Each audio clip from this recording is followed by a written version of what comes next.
தமிழகத்தில் மழை பாதிப்பு குறித்தும் நிவாரணம் குறித்தும் அமைச்சர் கோகுலேந்திரா செய்தியாளர்களை சந்தித்து வருகிறார். அந்த காட்சிகளை நேரலையாக காணலாம். நிமிடமும் புரட்சி தலைவி அம்மா அவர்கள் வழிகாட்டுதலின்படி இன்னைக்கு அம்மா உணவகங்கள் என்பது இன்றைக்கு அனைவருக்கும் உணவு வழங்கக்கூடிய ஒரு நிலை உருவாக்கப்பட்டுள்ளது.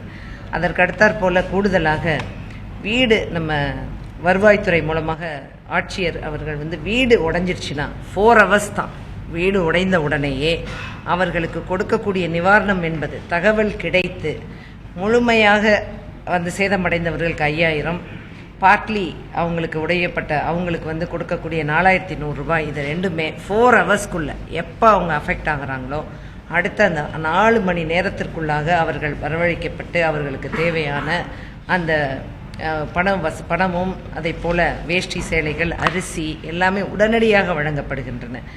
ஒவ்வொரு முகாம்கள்லையும் உணவு கொடுக்கப்படுகின்றது. முகாமில் வராதவங்க எங்கெங்கே தேவையோ அங்கெல்லாம் அத்தனை நபர்களும் போய் வழங்கக்கூடிய ஒரு நிலைதான் இருக்கின்றது.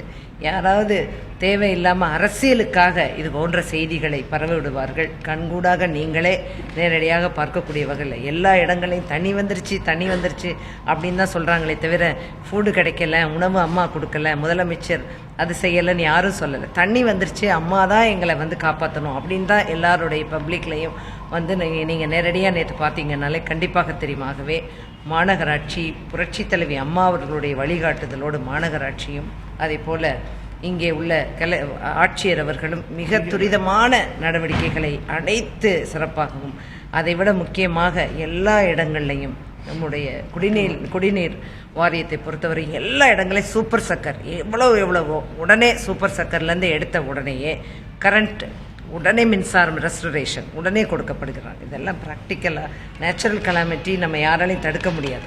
ஆனால் மாண்புமிகு அம்மா அவர்கள் சொன்னது போல் இதை போராட முடியுமே தவிர தடுக்க முடியாது. போராடி பாதுகாப்பு நடவடிக்கைகள் மிகச் சிறப்பாக வழங்கப்படுகின்றது என்பதுதான் உண்மை.